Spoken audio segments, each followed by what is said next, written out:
FFLs now have a new requirement when selling a specific rifle to 18 to 20-year-olds.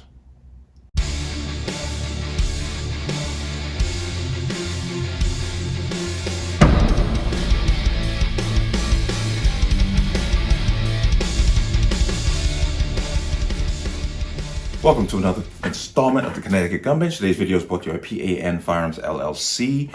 P.A.N. Firearms for NRA certification and multifaceted gun training. You can reach us at 203-300-6343 or use our website at www.panfirearmsllc.com. As always, a link in the description box below. And let's talk about this. With Biden signing into law the Bipartisan Safer Communities Act, a portion of that has gone into effect, and this really is going to hinder persons aged 18 to 20. Okay, and I'm going to throw up this article here. This is from guns.com. Okay, gun buyers aged 18 to 20 now set for enhanced background check process, whatever that may mean. A subtle facet of the gun control measure rushed into law earlier this year is now playing out at your local gun store. This week, the FBI's National Instant Check Criminal Background Check System notified FFLs, or federal firearms licensees, that is working towards the implementation of an enhanced background check process for persons between the age of 18 to 20. They are literally discriminating against people for their age.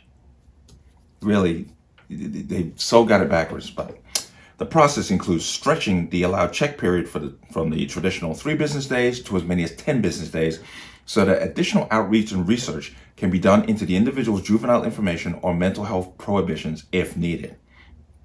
As a result, transactions on persons between the ages of 18 to 20 will be initially be delayed, noted the announcement. The move would impact as much as 13 million Americans.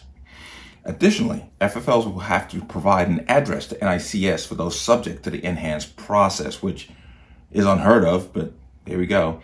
While the ATF Form 4473 filled out for over-the-counter gun transfers contains the home address already, it has not traditionally been part of the initial background check process.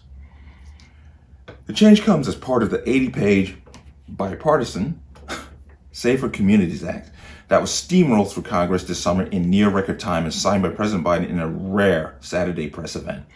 The bipartisan label came as it was passed with the support of 29 Republicans, 15 in the Senate, 14 in the House. That's what they call bipartisan, because they get a couple of rhinos on board. It becomes bipartisan, who sided with Democrats on Capitol Hill to send the bill to Biden's desk. Unlike past gun control bills that at least offer some sort of minor concession to gun owners, America's more than 70 million estimated gun owners got nothing but a cold shoulder and billions in additional fiscal debt from the mammoth regulatory expansion. Yeah, these things always costs money. It's always about money in the end. But just 3 weeks after signing the SCA, Biden praised the narrow 48-46 Senate confirmation of Steve Bettleback as the new Everytown endorsed director of the ATF. Right away, that is a danger on an epic proportion when an anti-gun group backs the director of the ATF. But saying specifically that as ATF director, Steve will play a leading role in ensuring that robust implementation of the Bipartisan Safer Communities Act and driving forward with other executive actions to fight crime and save lives, which is BS, because what it's going to be is, literally, it's going to be, let's ban this, let's ban that, let's regulate this, let's regulate that. We got a problem right now going on with the pistol braces because of all this. So executive orders pushing through these things. But at a time when the ATF has revoked FFLs at the highest rate in 16 years, some for extremely minor mistakes on paperwork, the trade group for the American firearms industry is advising gun shops to be compliant. Quote, NSSF, National Shooting Sports Foundation, urges all firearm retailers to make themselves aware with the updates from the FBI's NICS to ensure they are in compliance with the provisions of the Bipartisan Safer Communities Act. Mark Oliva, Public Affairs Director with the National Shooting Sports Foundation, told Guns.com. In the age of zero tolerance ATF inspections, failure to comply with this law could cost a business their license and livelihood.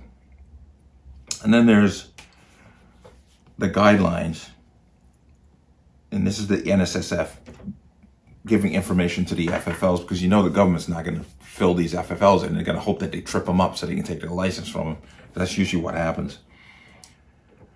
NICS requires the prospective buyer's address if 18, 20 years of age, because the BSCA requires NICS to immediately check with the local law enforcement agencies or the jurisdiction in which the person resides for the purpose of determining whether the person became a prohibited person while a juvenile, while 16 years of age or older.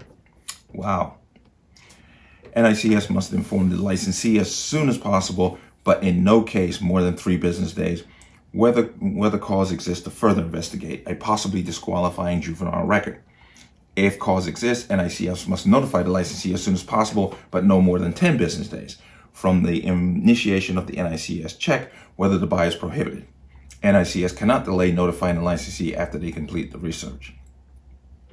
If NICS informs the licensee that there is cause to further investigate, then the licensee may not transfer the firearm until 10 business days have taken place after the initial NICS check. See 18 U.S. Code. Fine.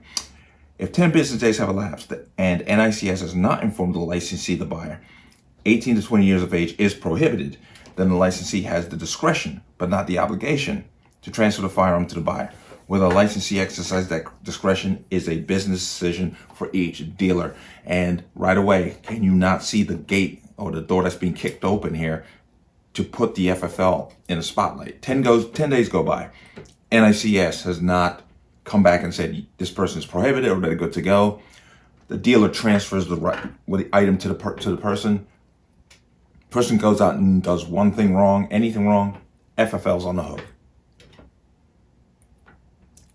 The enhanced background check for buyers under age 21 sunsets after 10 years, 2023.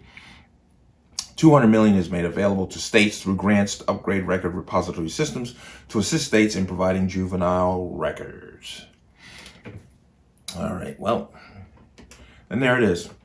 So we're going to see if there's going to be a class action suit against this by people 18 to 20, or basically being singled out. Because, they're saying that they're too young. Now, these are the same people who want, these 18 to 20-year-olds and 15-year-olds to be able to vote. But you can't go buy a gun. We can send you off to war at the age of 17. But, you can't buy a gun. It's all backwards. But there it is. And those of you who browse my channel between the ages of 18 to 20, you're going to have extra scrutiny when you go to buy an item from a licensed dealer. And that's really a shame. It's a real shame. But it is what it is. They rushed this law through, and this is going to be the consequences of it. Just remember, November's coming up. We're coming up on our midterms, and we need to go ahead and take care of business. I'm not telling you who to vote for, but pay attention. Pay attention. Your local elections have consequences, okay? As much as the federal.